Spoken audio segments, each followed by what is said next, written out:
programa recreativo de producción nacional independiente, con elementos de lenguaje, salud, sexo y violencia, que solo bajo la supervisión de padres, madres, representantes o responsables es apto para niños, niñas y adolescentes.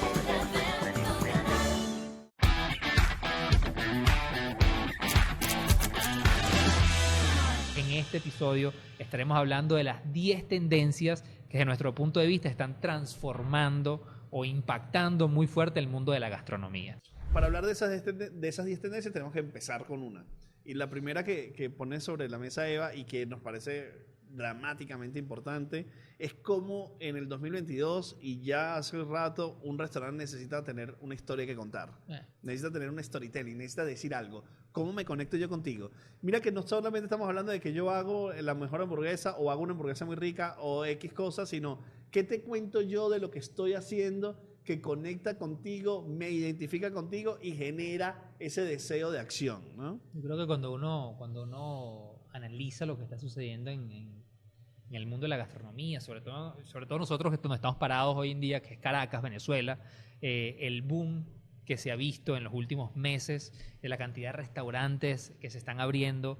Cuando tú piensas en la apertura de un local, tú piensas o pensabas o solías pensar en cuál era mi propuesta gastronómica diferencial. Sí. Y yo creo que hoy en día eso tiene que seguir sucediendo, pero al mismo tiempo tú tienes que decir cuál es mi propuesta narrativa diferencial. Pero yo creo que es tan importante hoy en día la historia que te diferencia tanto como la propuesta gastronómica. Y a nivel global, Juan, un poco más de lo mismo, ¿no? Cuando tú ves, de hecho, los grandes restaurantes, los que aspiran al reconocimiento de las estrellas Michelin, o que están posicionados como los grandes restaurantes, cada vez más ves cómo construyen la historia que quieren contar. Entonces yo voy robusteciendo lo que le quiero decir a los consumidores a partir de múltiples ángulos de la historia que quiero contar, porque todas esas cosas son relevantes para un consumidor a la hora de decir quiero comer esto versus esto otro, ¿no? Sí, yo creo que eso es un game changer dentro de la industria, porque yo creo que, hablando en términos gastronómicos,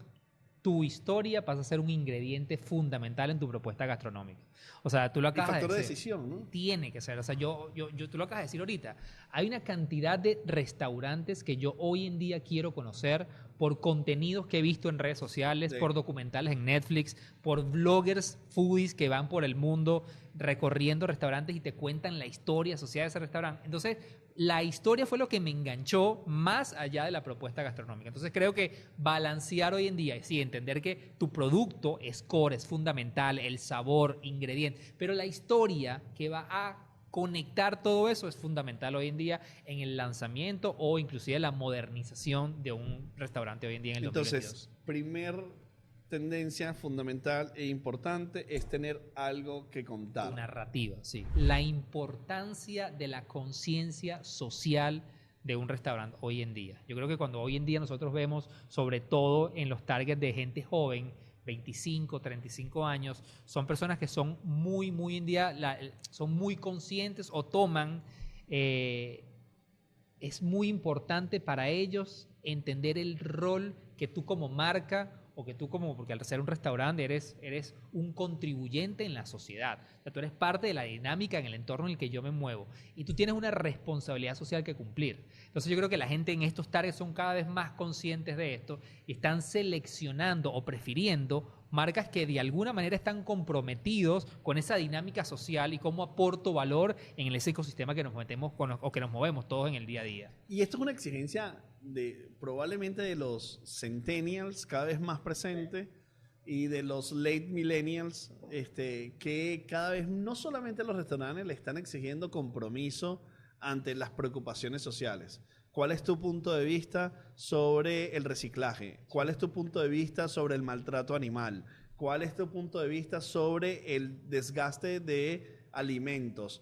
¿Cuál es tu punto de vista sobre la compra de alimentos que pueden tener cierto defecto? Veía como Jamie Oliver, por ejemplo, sacó un show hablando sobre cómo ellos iban a las farms, a las granjas, a comprar los productos que tienen algún detalle, porque resulta ser que los supermercados no le compraban a las granjas, por ejemplo, una zanahoria que tiene un huequito por un golpe que se dio, ya no se lo compraban. Y esto representa cerca del 30% de alimentos que se deterioran y se botan porque nadie los compra, porque tienen un problemita. El 80% del alimento está perfecto, pero porque tengan un detalle, ya no lo compra el supermercado, por consecuencia no lo compra el consumidor. Entonces Jamie Oliver hizo como una especie de documental.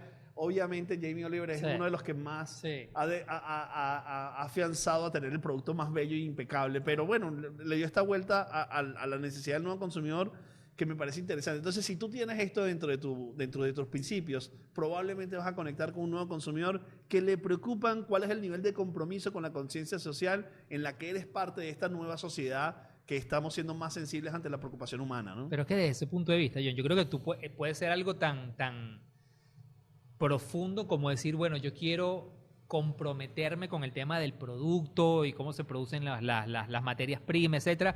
Quiero citar un par de cosas sobre eso que me llaman mucho la atención. Uno, el magnífico trabajo que hace el fantástico chef José Andrés, español, que tiene un gran desarrollo en Estados Unidos y ahora en el mundo, sobre el impacto de la gastronomía y cómo alimentar y programas de alimentación y beneficio a las personas más necesitadas, que habla desde cómo un chef se preocupa por el impacto social de su área, que es la cocina y la gastronomía, que tiene que ver con la alimentación humana, que es muy importante. Y la otra, por ejemplo, el caso de Virgilio en Central, que si bien es cierto no es una preocupación netamente social, de conservación y tal, pero sí es una preocupación profunda de entender los orígenes de los alimentos, rescatar los sabores, y todos estos dos, en el caso de José Andrés y en el caso de Virgilio, obviamente ayudan a construir el storytelling.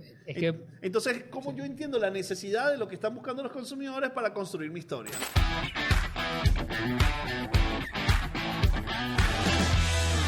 John, vacílate esto. ¿Me creerías si te digo que hay un lugar donde no anochece? Obvio, la ciudad que nunca duerme, Boconó. Título de Nueva York y no de Boconó. Eso lo diría alguien que nunca ha estado en Boconó, como tú. Bueno, pero me estoy refiriendo al archipiélago noruego de Svalbard, que por cierto, recuerden que es el lugar donde tienen prohibido morirse, así que revisen nuestros otros TikTok más abajo. Ese beta yo te lo sé, papá. Bueno, entonces como tú sabes, la Tierra está inclinada y por su posición hay 76 días donde es imposible que anochezca. Es decir, a las 3 de la mañana hay el mismo solazo que a las 3 de la tarde. A este fenómeno se le conoce como el sol de medianoche. Inclusive, la gente tiene que acondicionar sus casas para poder dormir. Bueno, pero son 76 días nada más, de resto chill, tranquilo. Sí y no. ¿Cómo así? Bueno, hay 76 días que no anochece, pero también hay 76 días que no amanece. O sea, todo oscuro. Mano, pero yo creo que es mejor tener todo oscuro que tener ese sol todo el día. Así todo oscurito provocas dormir. Bueno, además, ¿quién nunca se ha lanzado a la playa en la madrugada? Y así tiene sol todo el día.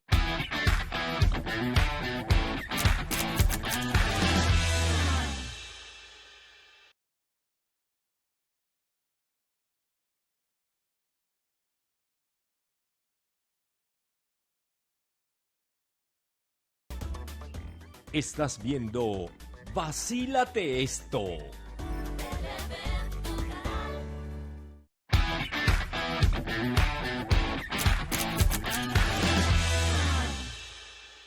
Es que de hecho yo creo que es perfecto entender, si hablamos de la primera tendencia que es la narrativa, cómo importa la historia que cuentas, pero también entiendes la importancia de los valores y la conciencia social. La conciencia social es una capa perfecta para construir tu historia. Muchos restaurantes lo han hecho por muchísimos años de manera correcta, pero creo que hoy en día hasta los pequeños restaurantes tienen oportunidades maravillosas para incorporar este tipo de historias dentro de su... Cada vez más en los últimos años, las compañías del mundo de la restauración, del mundo de los alimentos, se preocupan por hacerte entender qué es lo que estás comiendo y cómo eso puede impactar a tu salud. Y las propuestas que tienen que ver más con cuidado de la salud, con alimentos más lógicos, redondos para las calorías que debes de comer, los nutrientes que debe tener, es una preocupación más presente en los consumidores, por lo cual es más presente esto en las tendencias de los nuevos restaurantes. Y aquí tú puedes ver como en los grandes datos globales hay cosas que están sucediendo, como está creciendo la industria de los vegetales y está disminuyendo, por ejemplo, la industria del alcohol. Totalmente. Entonces, la tendencia de la salud es algo que realmente está siendo muy relevante para los consumidores en los diferentes países con diferentes necesidades. El bienestar es uno de los factores que está impactando a esta nueva sociedad en la que estamos viviendo, el cuidarse. Y cuando hablamos de bienestar, no solamente hablamos del cuidado físico, hablamos del cuidado físico, el cuidado mental. Soy mucho más consciente del cuidado integral de mi cuerpo, y ahí los alimentos que yo ingreso o las propuestas de valor que tú me ofreces son totalmente claves. Yo creo que ese exceso de azúcares, ese exceso de carbohidratos, ese exceso de grasa que se Es vivió muy en los... indulgente, Juan. Sí. O sea, porque ¿quién no le gusta una papa frita? ¿Quién no le gusta Pero vivió su boom en el año de los 80, Sí. 90, y si tú ves la data, todo ese tipo de consumo de comidas viene decayendo enormemente. O sea, con compañías de pollo frito. En estos leía como, inclusive compañías como KFC están replanteándose su fórmula de toda la vida para incluir opciones, obviamente, porque yo creo que se trata de eso. Se trata de incluir y dar más opciones saludables y tener menús mucho más equilibrados, tomando en cuenta el bienestar de las personas. En Estados Unidos hay un reto no solamente con todo esto que estamos hablando, sino con las proporciones, ¿no? Que hay como muchas estrategias de estímulo de grandes tamaños, de grandes proporciones, y luego se ve que obviamente es uno de los países de mayor obesidad, y eso obviamente es un impacto social que luego implica en la salud pública, implica en los hospitales, implica en el gasto público, que hay algo que realmente preocupa.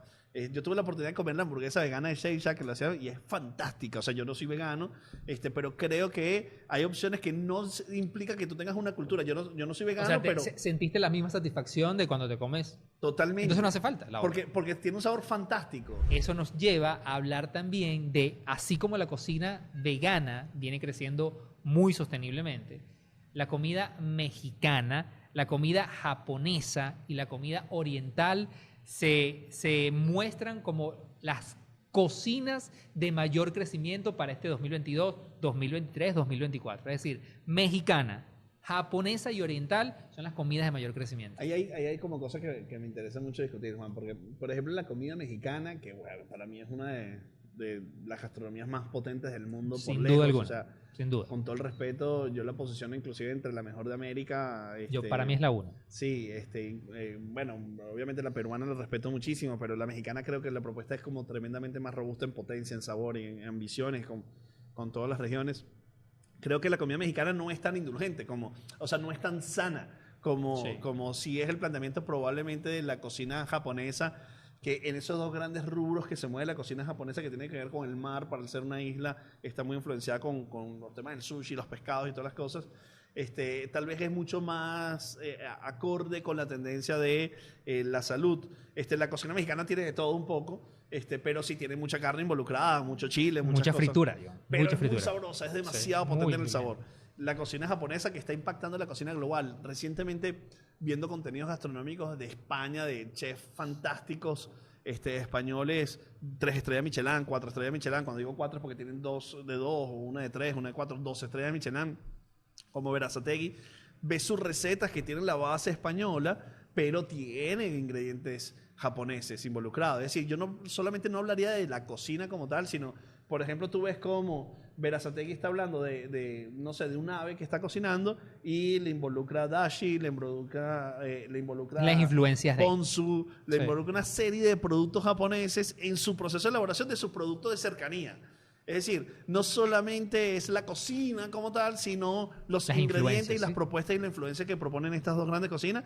Y en el Oriente Medio hay algo que sí veo muy coherente, por ejemplo, la cocina hindú o la cocina marroquí, por ejemplo, que son fantásticas, tienen mucho del mundo vegano, tienen mucho del mundo vegetal. Hay una rama de la cocina hindú muy potente, de mucho sabor, que es totalmente vegana, por lo cual allá ahí veo que ingredientes, especies, sabores que están arropando la cocina y gastronomía global, y esto me parece fantástico. De hecho, creo que está muy alineado o sea, todo es como muy lógico, cuando uno entiende todo lo que hemos venido hablando, cuando uno viene entendiendo todo lo que está sucediendo en términos de cambios de hábito en las personas, es muy lógico que cocinas como la japonesa o la oriental, por los productos que usan tal cual como lo comentas, sus productos base, tengan un crecimiento importante. Yo, en el caso de la mexicana, no lo entiendo mucho, obviamente creo que no es una comida sana en su mayoría o saludable, es maravillosamente rica, o sea, nada como comerte unos buenos tacos, nada como comerte unas buenas carnitas, o sea, no hay nada como eso, pero yo creo,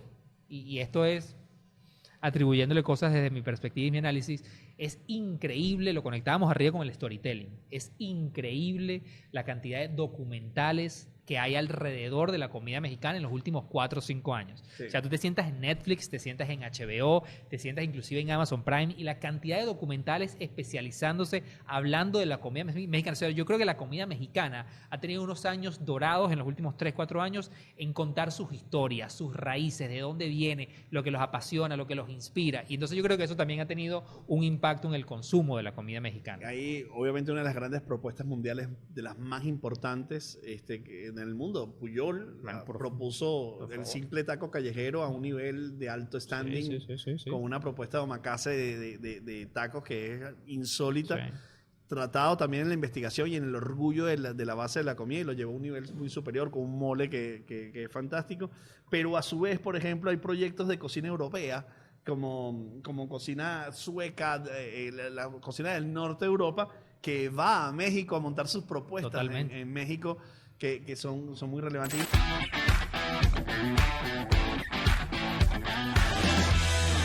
Juan, básicamente esto. ¿Me creerías si te digo que uno de los lugares más desconocidos del mundo está en Venezuela? Basta de los chistes con Del Tamacuro. Bueno, yo hablaba de otro lugar, pero ahora que lo mencionas, tenemos dos. El Tepuy Sarisariñama, que está en el estado Bolívar. Varias fosas de cientos de kilómetros tienen especies de animales y vegetales que no han sido exploradas por el ser humano. Pero ¿cómo sabes que están ahí si no las han descubierto? Una vez, una expedición liderada por el gran cocodrilo dundi venezolano, Charles Brewer Carías, y en ella se descubrió un lugar absolutamente único y mágico. Es tan delicado que en los 70s el gobierno lo declaró espacio protegido, que solamente se puede sobrevolar. Se ha especulado que en esas fosas viven animales que inclusive pueden ser muy similares a los dinosaurios. No, eso es imposible, bro. Bueno, lo único que sabemos es que hay una cantidad de cosas que son inexploradas.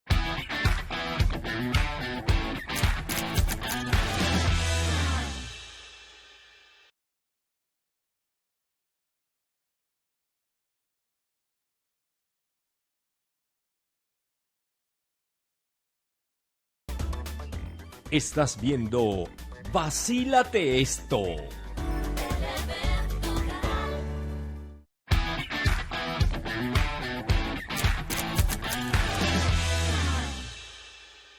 Y luego en la creación de contenido, el fantástico Oscar de la capital, que propone, O sea, que indulgencia total. 100% indulgencia. El contenido fantástico, Sí. maravilloso, constante de la cocina mexicana de la calle, llena de grasa, llena de estímulos sensoriales, y que lo pone en el deseo del consumo global, porque el impacto de Oscar no está en México, sino está en el todos mundo los entero. hispanoparlantes. En ¿no? el mundo entero. Y de hecho aquí, nuevamente aprovechando que esto se graba en Caracas, Venezuela, yo creo que entendiendo esto como tendencias, a mí me hace falta un restaurante duro mexicano. O sea, yo, por ejemplo, como amante, fan de la comida mexicana, hay varias propuestas en Caracas chéveres, pero para mí yo no tengo un favorito aquí en Caracas. Sí, sobre todo porque Hay una bueno, oportunidad brutal. hay unos sabores que tienen que ver con los chiles y con el taco que bueno, aunque Cocina a de mí, producto, por ejemplo, mucha cocina de producto. las tortillas de exquisitez mexicana me encantan, me parece que tienen el sabor nixtamalizado, pero sí, la propuesta redonda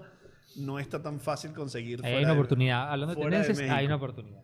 Y Juan, esto nos hace pensar, hablando de estas personas, por ejemplo, como Oscar, en la influencia que tienen, el rol que está teniendo Instagram en la gastronomía, y esta es como la quinta tendencia que queremos hablar, es Instagram está siendo muy fundamental en la industria gastronómica, en la generación de deseo, en cómo cuenta la historia, en contarte la oportunidad que tienes de comer a mí, en generarte la El atención deseo. para estar ahí.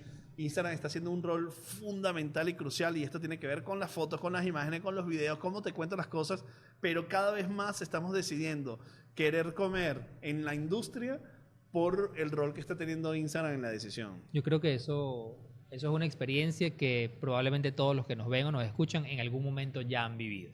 Yo creo que a estas alturas de la vida a todos nos ha pasado que estamos scrolleando. Nosotros lo decimos mucho en nuestro web show que tenemos de Delivery Unboxing. O sea, y por eso cuando nosotros creamos este show le dedicamos una sección a analizar el Instagram de los restaurantes que estamos o de los platos que estamos probando. Porque realmente creemos en el efecto que tiene una muy buena fotografía o una muy buena historia o un muy buen video en que tú termines de cerrar una decisión de compra. Yo, 11:30 de la mañana, a mí me parecen muy, muy inteligentes los restaurantes que saben en el momento perfecto para publicar la fotografía perfecta. A mí, y bueno, yo aquí, publicidad que no es paga, pero yo soy amante, John, de las empanadas de la Casa Bistró. Soy amante de las empanadas de la Casa Bistró. Y me parece Bueno, increíble. no es un esfuerzo muy fuerte ser amante de las empanadas, sobre todo la de camarón, que es una locura. Y a mí me parece increíble cuando la Casa Bistró los sábados y los domingos a las 8:30, 9 de la mañana lanzan su post hiper hermoso con esta fotografía a primer plano donde te dice: vente a desayunar hoy conmigo. ¿Cuántas veces yo no me he levantado un fin de semana y veo esa foto y digo, listo, quiero comprar? se acabó? No hay nada que me saque en ese momento de mi cabeza que me voy a comer una empanada en la Casa Bistró. Es decir, el rol que tiene en la toma de decisión y en la influencia para seleccionar lo que yo me quiero comer, Instagram es un rol importantísimo. Presencia obligatoria en redes y en Instagram, sin duda. No hay. Y esto ya no es tendencia del 2022, pero sigue siendo una tendencia para el 2022. Sigue siendo una tendencia tan fuerte, John, y aquí me atrevo a contar algo que me pareció brutal que leí en estos días, que no es Instagram, pero para que entendamos la importancia de la influencia que tiene el contenido gastronómico en la hora de toma de decisiones. Y no sé si has leído lo que está haciendo TikTok. TikTok va a lanzar más de 1,000 la plataforma TikTok va a lanzar más de 1,000 restaurantes en los próximos 6 meses. Y lo que están haciendo... Propios. Mira cómo lo están haciendo. Lo están haciendo de la mano de las dark kitchens más importantes de todos los Estados Unidos. ¿Qué están haciendo? Ellos identifican cuáles son las recetas con mayor visualización y las recetas con más guardados. Las elaboran, generan como el manual de cómo hacer ese plato y se las mandan a todos los dark kitchens. Entonces yo, que estoy viendo un plato aquí en Caracas...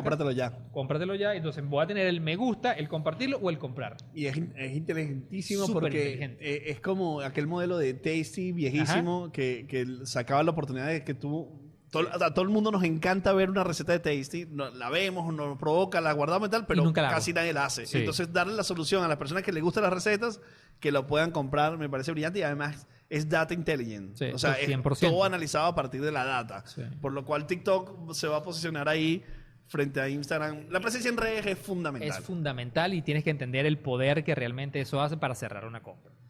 Ahora, hablamos de esto y como tú lo decías, esto no es algo nuevo, pero es algo que se viene afianzando cada año más. Y a mí lo mismo me pasa, sobre todo desde el año 2020, cuando la pandemia comenzó, empezando específicamente en Venezuela, hablando específicamente de nosotros, que es la importancia y el crecimiento sostenido de lo que tiene que ver, porque tú lo acabas de decir, yo veo una fotografía, me llama la atención, estoy desde mi casa, lo quiero comer, puedo tomar 2 decisiones. 1, lo guardo y sé que voy a ir a ese lugar, o 2, lo pido por delivery. Y el crecimiento sostenido del delivery en países, en Latinoamérica el crecimiento es absurdo, en el mundo ya es algo totalmente establecido. Y la evolución que tuvo en Venezuela en los últimos 2-3 años, nosotros crecimos o adelantamos 3 años lo que nos hubiera tomado 10 años. Pero permíteme contarte un piquete ahí, Juan.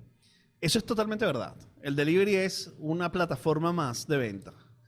Pero hay un tema ahí relevante que es, no necesitas como restaurante tener tu exacta propuesta en el delivery. Pero es que sí, yo creo que ese es el reto. Cuando hablamos del delivery como tendencia que va a seguir creciendo, es decir, la gente ya es un hábito aceptado, ya es un hábito adaptado de decir, ok, pedir por delivery es parte de mi rutina en el día a día. Ahora, el reto está en los restaurantes. ¿Cómo entienden el delivery? Porque así, y creo que nosotros hace como 2 años, cuando empezó la pandemia, hicimos un episodio hablando de esto. Sí, vamos a ponerlo aquí. Que hablábamos de la necesidad que tiene todo restaurante de entender que el delivery no es simplemente agarrar un plato que tú haces, colocarlo en un estuche y mandarlo.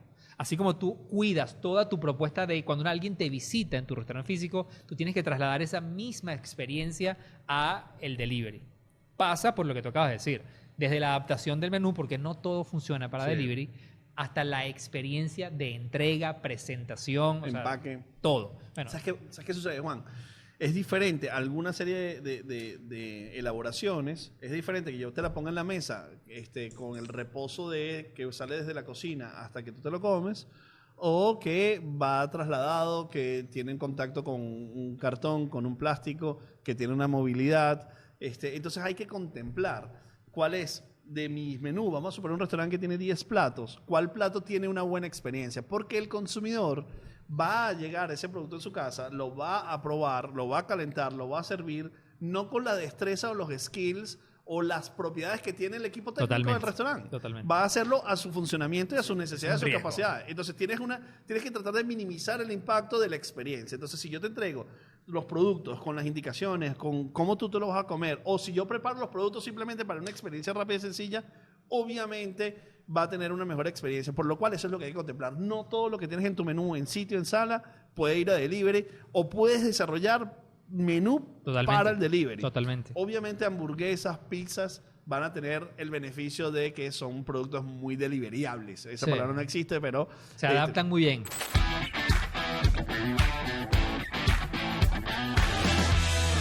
John, vacílate.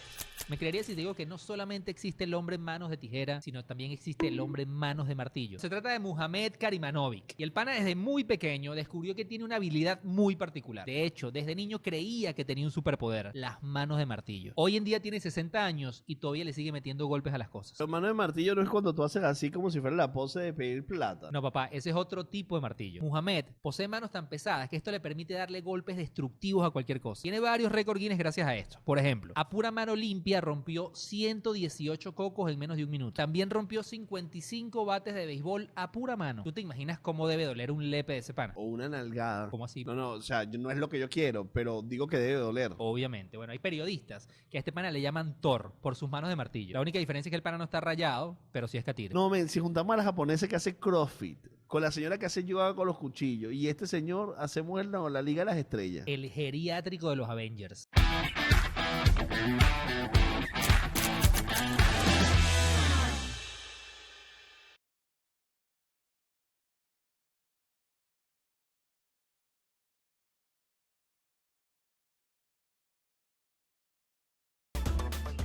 Estás viendo Vacílate esto.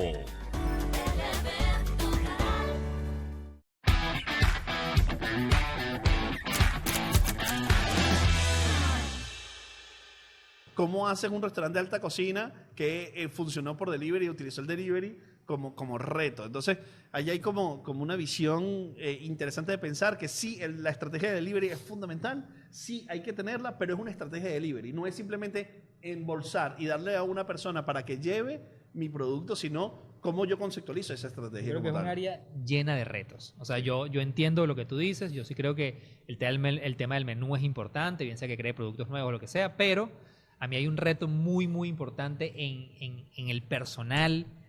Veo oportunidades inmensas en los empaques.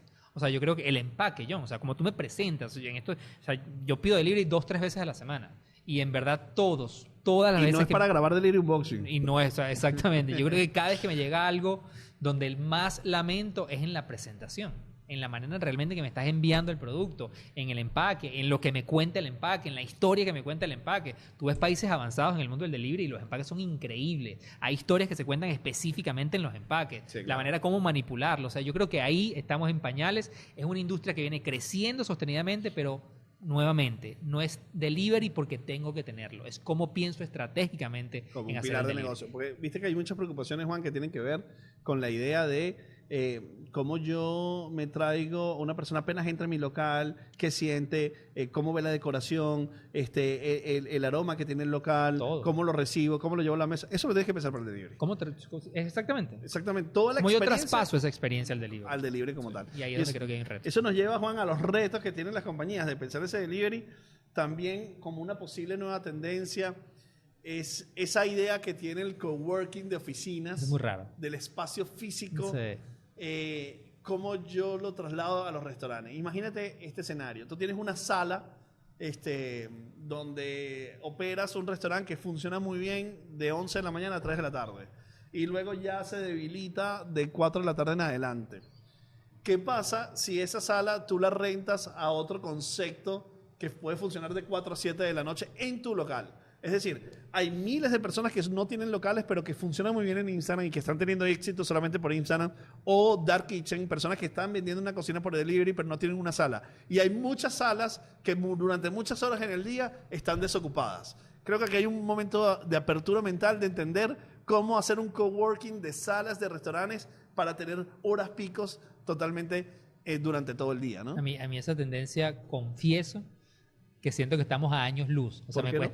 cuesta verla muchísimo que Estoy tratando de pensarla como en un caso aplicado. O sea, por ejemplo... Te voy a dar uno, rarísimo. Dale. Fuimos el Vilcito en México. A las 3 de la tarde es un taller mecánico, a las 7 de la noche es una locura. taquera. Es una locura. Estuvimos comiendo allí. ¿Cómo transforman su espacio? Claro, eso es muy exagerado, pero en Miami hay algunos modelos de esto de hace mucho tiempo, que a las 7 de la noche cenas y a las 9 de la noche ya no es una cena, sino es un dance floor. Una galería de arte, una exposición. Sí, yo creo que el reutilizar los espacios, entendiendo muy bien esa rutina que puede tener tu línea de venta, es interesante. A mí me cuesta mucho verlo, pero creo que ahí está el reto. Claro. Es el reto de... Y ya vimos que funciona, porque funciona en las oficinas, sí. Funciona en los espacios colaborativos. Exactamente. Yo creo que el efecto post-pandemia transformó el entendimiento de los espacios físicos. Entonces, si tú eres un restaurante que sabes que tienes huecos dentro de 4 a 6 o de 8 a 12, ¿por qué no utilizarlo para todo? Y eso maximiza también ganancias. Así es.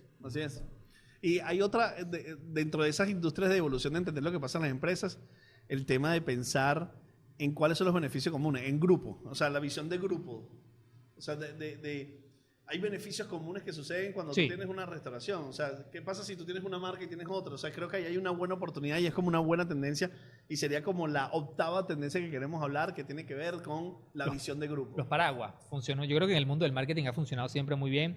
Hace rato lo decíamos. O sea, yo, por ejemplo, se lanzan una nueva papa al mercado.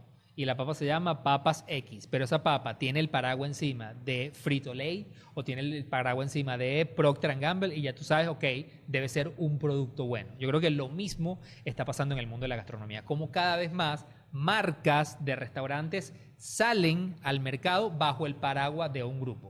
O sea, yo me atrevería a decir, no sé, el grupo más grande de restaurantes gastronómicos. Bueno, el grupo de Pizza Hut, que es Pizza Hut, que tiene una serie de compañías asociadas, pero a nivel local, por ejemplo, pensemos en X compañía que tiene un restaurante de hamburguesas y resulta ser que puede tener un vertical solamente de papas fritas. Sí, puede funcionar muy bien. Y lanza en plataformas como una especie de dark kitchen las papas fritas, aunque su front-end, es decir, su cara principal, sigue siendo las hamburguesas, tiene solamente una línea de negocio de papas fritas en plataformas como Yumi o como Pedidos Ya. Eso te da la posibilidad de tener el mismo backend, el mismo equipo de contabilidad, el mismo equipo de servicio, la misma cocina, la misma freidora, y poder tener varios frentes para buscar nichos especializados y segmentados. No, y además validas la calidad. O sea, porque de alguna manera tú le estás traspasando la calidad de algo reconocido. O sea, por ejemplo, tú acabas de poner un ejemplo con las hamburguesas y McDonald's ha hecho esto. Un buen ejemplo es lo que hizo McDonald's hace muchos años atrás con los McCafé. Claro. Es decir, yo obviamente tenía una línea específica de café, de postres o de tortas, pero todo dentro de mi mismo espacio. Con esto atraigo tráfico. Aquí tú sabes que una torta de McDonald's debería tener la calidad del grupo McDonald's. Entonces yo creo que esto tiene mucho sentido hoy en día en la transformación de... Y la coherencia de decir, bueno, pero si ya tengo posibilidades de tener un front-end de ventas que no pasa por tener locales, sino por tener presencia en línea, en Instagram y en plataformas de venta, yo puedo utilizar esa cocina que tengo de frente a este local para múltiples productos. Entonces, ese señor que tiene una hamburguesería probablemente puede tener una presencia en plataformas de una arrocería. Totalmente. Entonces, utiliza el equipo, utiliza los productos, utiliza la escala de compra, utiliza sus compradores y sus máquinas para tener varias marcas y varios frentes de abordaje. Entonces, es una muy buena posibilidad, la visión de grupo como tal.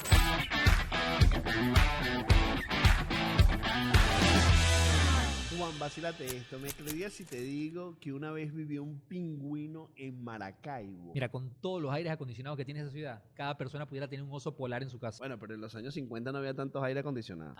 Ese cuento, en los años 50. ¿Cómo es la cosa? En la década de los 50 llegó a las costas de Maracaibo un pingüino. Aparentemente venía nadando de la Antártida buscando una tierra y el hombre, ¡pum!, llegó a Maracaibo. Ese pana se le dañó la brújula. Lo cierto, men, es que lo comenzaron a cuidar. Y en el Museo de Ciencias Naturales de Áticos crearon un ambiente lógico para que pudiera vivir. Lo alimentaron, estaban pendientes de él y todas esas cosas. Lo más loco es que el pingüino se adaptó al calor y pasaron dos cosas. La primera, que se convirtiera en la mascota de la ciudad. La segunda, vinieron biólogos de todo el mundo a estudiar ese caso. No, yo creo que a ese pana no le gustaba el calor. Lo que le gustaba eran los pastelitos de queso y papa. No, déjate de chiste porque tiene un cuento chimbo. En 1955 murió. ¿Y sabes por qué? Porque un niño le pegó una piedra y cayó en un estanque. Pero hasta el día de hoy se recuerdan del pingüino. De hecho, hay negocios que se llaman El Pingüino. Existe la calle del pingüino. Y el autor, Salvador Garmendia, escribió el cuento el pingüino maravino Este es el único pingüino que en vez de pescar pescado, agarraba mandoca. con tártara.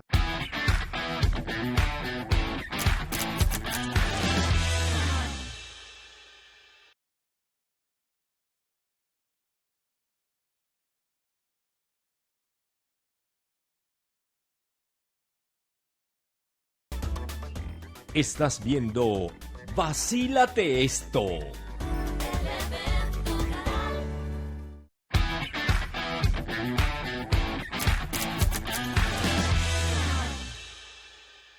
Y evolucionando luego a la visión de grupo, pasando de algo muy macro, metiéndonos en la novena tendencia para ir avanzando en este tema, ahora pasamos a lo micro. Pasas de la visión de grupo a la visión del consumer centric. Yo creo que esto es algo que podemos hablar muchísimo en este 2022. Lo hemos conversado también muchísimo y lo voy a insistir porque si no lo han visto vayan a verlo. El show de Delivery Unboxing, eso es otro de los puntos que nosotros generalmente evaluamos cuando hacemos hacemos una orden por delivery, y es cómo realmente, sobre todo cuando hablas de atención al cliente, cómo tienes una visión de siempre colocar la necesidad. Es el típico cliché de la frase el cliente siempre tiene la razón. Pero al final yo creo que más es que yo me debo a mi cliente. Sí. O sea, yo me debo a mi cliente. Y es increíble, a mí me pasa mucho en muchísimos locales en Venezuela, la cantidad de veces que, por ejemplo, tú vas a cerrar una transacción y no hay cambio. Y el cambio, la solución no llega. Te trasladan el problema. Te trasladan el problema. Mira, yo no tengo cambio, si tú quieres hacer la orden, consigue el dinero, consigue el monto En vez de exacto. pensar cómo le hago más fácil la vida a mi cliente, mi cliente tiene que reaccionar y Sí, responder. y no es así. Y no es así. O sea, yo creo que realmente lo que hay que entender hoy en día es cuáles son esos focos de atencionalidad donde se puede trabar una transacción y cómo yo comienzo a pensar en estrategias para solucionar todas las barreras que se van a imponer o a presentar en el momento en que una persona quiere consumir, comprar o visitar mi local. Y eso tiene que ver con tantas cosas, Juan, porque si yo entiendo ese consumer journey, es decir, ¿qué sucede desde el momento que la persona desea hacer un pedido hasta que termina de comer, las necesidades que puede tener? Me hace pensar en empaques, necesita cubiertos o necesita servilletas, sí. Necesita que el empaque sea de una manera para que no se ensucie las manos porque normalmente me come on the go, Sí. o normalmente la mayoría de personas me están pidiendo desde el trabajo. Si yo estoy centrado en mi cliente, entiendo cuáles son sus necesidades y preparo todo mi esquema de servicio para satisfacer esas necesidades y sea un proceso totalmente hermoso para el cliente y no darle ningún problema y sea más fácil para él, ¿no? Sí, yo me declaro, yo creo que cuando yo siempre iba antes de la pandemia, cuando yo iba a un restaurante, yo siempre decía lo siguiente. Yo puedo ir a un restaurante donde como mal, o de repente la comida no fue maravillosa, pero la atención fue brutal, yo seguro vuelvo al restaurante. Y puede ser que al revés no. Seguro. Puede al ser revés, que comas bien, pero te tratan muy mal, lo contemplas no. Creo no que ir. ahí está el reto hoy en día, porque inclusive sobre todo en las plataformas de delivery, sobre todo en esta movida de que yo te ordeno directamente por WhatsApp, tengo una conversación directamente contigo. La cantidad de veces que me ha pasado que me alejo de un restaurante porque la solución no llegó, porque las trabas que me pusiste para comprar fueron absurdas. O sea, yo creo que es hoy en día el factor común dentro de esta industria. Entonces, ahí hay un reto. Yo recuerdo, Juan, en las personas que viven en Caracas probablemente lo van a recordar, en los Palos Grandes, el chino mandarín cuando estaba, no Joel, sino cuando estaba Carlos, así le decíamos el nombre venezolano al chef, sí. al chino, y María, su esposa, era el único restaurante donde me trataban a las patadas y mal, y yo iba todos los jueves y viernes, porque la comida es demasiado gloriosa. Hay excepciones. Solamente anécdota. Pero, mira, voy a comentarte algo ahí raro, de que no necesariamente tiene que ver con lo que estamos hablando del consumer centric, pero me llamó la atención en estos días una declaración que hizo David Muñoz hablando de Diverso. David, que acaba de ser nombrado el mejor chef del mundo, dice en Diverso que va a subir su servicio el costo de la experiencia en 375 euros, lo cual es tremendamente costoso. Sí. El promedio de este tipo de restaurantes 180, puede estar en 350, 180, 200, y él habló de 375 euros. Hizo la siguiente reflexión. Lo que está pasando en los grandes restaurantes es que obviamente mucho de su gasto está en la compra del producto, en un producto que esté a la altura de la propuesta de las preparaciones. Pero el personal no ganaba suficientemente plata como para cubrirlo. Cuando nosotros hemos visto históricamente los grandes restaurantes, casi que los ayudantes de cocina, los chefs, los mesoneros, casi que trabajan ad honorem por el honor de haber trabajado en ese tipo para construir su currículum. Y él habla de que necesita cambiar esa estructura de pensamiento de la gastronomía. Y la reflexión que hizo final me encantó. Él dice, esto es lo que tiene que costar mi menú en Diverso. Si no hay gente que no puede pagar esto, Diverso no debe existir. Totalmente. Y eso me parece genial porque está pensando en que el producto, el personal y la experiencia que va a tener el consumidor. Claro, Es decir, por eso lo conecté aquí. Está centrado en el consumidor, pero cuidando la salud de sus empleados y cuidando el producto que debe comprar. Obviamente va a tener un nicho o no, y si no lo tiene, desaparecerá, pero es más honesto en la coherencia total. Y nuevamente, yo creo que lo que tú estás diciendo ahí es, cierra redondito este punto, porque yo creo que esa decisión, si yo tengo los cocineros mejores pagados, si yo tengo los mejores productos, si yo tengo la mejor experiencia, quien se beneficia realmente es el consumidor. El nicho de consumidores que lo puede pagar, sí, pero quien se va a beneficiar 100% es el consumidor por la experiencia que va a recibir. Entonces yo creo que nuevamente esta es una de las últimas tendencias que queremos conversar en este episodio para llegar a la última tendencia de este 2022 dentro del mundo de la gastronomía, que es el crecimiento, y yo hago énfasis de que no lo termino de visualizar porque yo no lo he experimentado o no lo he usado mucho, pero es el crecimiento de lo que se conoce como el grab and go o el pick-up, la comida por pick-up. Comida para llevar. Sí, es comida para llevar. Es que es algo que yo nuevamente no uso frecuentemente, o creo que muy pocas veces lo he usado, pero en este artículo que leímos se presenta como una de las grandes oportunidades dentro de la gastronomía para este año. Y yo creo que sí es importante. Por ejemplo, en diferentes locaciones donde una sede de un restaurante está ubicado en un espacio donde, por ejemplo, muchas oficinas, que las personas están simplemente salen, compran y se van. Ese de por recoger la comida y llevársela es fundamental y es un área muy específica. Y de nuevo tiene que tener un tratamiento como el delivery. ¿Cómo es el empaque? ¿Cómo es la experiencia de consumo? ¿Cómo compro? ¿Cómo entrego? Es importante en la atención, John, porque, a ver, si yo voy a hacer un pick-up, por ejemplo, yo recuerdo la única experiencia que tuve en un restaurante, yo dije, voy a pasar recogiéndolo a las 2:30 de la tarde. No esperes de mí que yo voy a llegar a las 2:30 y es que vas a empezar a preparar el pedido y me voy a tener media hora parado ahí esperando. No. Creo que ahí hay muchas oportunidades de mejora. Yo a las 2:30 estoy ahí y a las 2:30 tiene que estar mi pedido afuera. Sí. Y con la preocupación, obviamente, de que el cliente llegue para que esté en buenas condiciones, pero tiene que estar pensado así. Y hay una logística importante. El pick-up tiene que considerar las mismas cosas. Entonces, si tú lo ves dentro de un negocio que tiene una presencia física en un restaurante, está la gente que va a comer en sala, está la gente que va a recoger un pick-up y está la gente que está en delivery. Entonces tú tienes 3 frentes que abordar en menú, en estructura, en propuesta, en empaque, en logística para solucionarlo, pero son los que tienes que contemplar. El pick-up es muy relevante, sobre todo en tiempos post-pandemia, que no sabemos cuánto va a durar, donde hay personas que todavía no se sienten totalmente integradas al proceso de sentarse a comer en un lugar, ¿no? O porque por su necesidad de comprar e irse, lo llevan. Y esos son como que las 10 tendencias, Juan, que tenemos, pero vamos a meter un bonus track muy importante. Vale, suelta. Que tiene que ver, Juan, con lo relevante que es el diseño en la estructura de los nuevos restaurantes. El diseño de la locación, el diseño de la experiencia, el diseño de los empaques, el diseño de las gráficas, el diseño de la marca. Y esto tiene que ver mucho, Juan, porque las redes sociales e Instagram, sobre todo, son lo que están construyendo la imagen de tu negocio. Sí. Y es decir, la reputación está en manos de las personas que lo están construyendo en las redes sociales, no está en tus manos. Sí. Entonces tú tienes que facilitar que esa reputación tenga muy parecido a lo que tú quieres ser, dándole a esos clientes que van a verse motivados a construir contenido en las redes a partir de lo que tú quieres que digan, con una experiencia fantástica en el diseño. Sí, lo decíamos al principio. Yo creo que hoy en día, a la hora de tomar una decisión, o cuando yo decido abrir un restaurante o quiero evolucionar mi propuesta, hablamos de producto, hablamos de la propuesta gastronómica, la propuesta en storytelling y la propuesta visual. O sea, porque yo creo que hoy en día, bien sea a nivel físico o bien sea a nivel digital, tu propuesta visual compite, o sea, hoy en día con miles de competidores más que no tenías hace 2, 3 años. Y creo que todo el mundo a nivel gastronómico hoy en día es más consciente de lo que nosotros dijimos hace rato.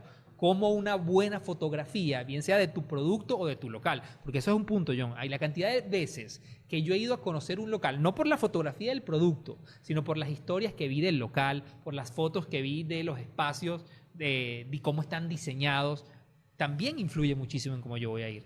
Y yo creo que todas estas plataformas visuales han educado a los comensales de una manera diferente. Entonces, no es casualidad. Yo creo que ya hoy en día pensar en un menú mal diseñado o pensar en una carta mal diseñada o en no darle la importancia en el peso en tu negocio a una buena iconografía, a un buen logotipo, a una buena iluminación dentro de tu lugar o a tus productos en las fotografías, cada vez es más relevante, porque ahí está la decisión final. Clave, la reputación está en manos de los clientes en tiempos de redes sociales. Juan, esto es básicamente lo que queríamos hacer en el capítulo de hoy. Hambre hablando de esto. Sí, sin duda alguna. Y bueno, de nuevo, esto está inspirado en un post que hizo Eva Ballarín. Vamos a poner el link del blog, del post. Donde hizo el análisis de estas cosas. Lo que nosotros hicimos fue reflexionarlas, interpretarlas desde nuestro punto de vista, que sin duda nos dio la riqueza para hablar de esto. Así que, Eva, muchísimas gracias por ese post. Esto es todo. Yo soy John Da Silva, @JohnSnacks en Instagram. Mi nombre es Juan Carlos Martínez, @JuanSofá en todas las redes. Nos vemos en el próximo episodio.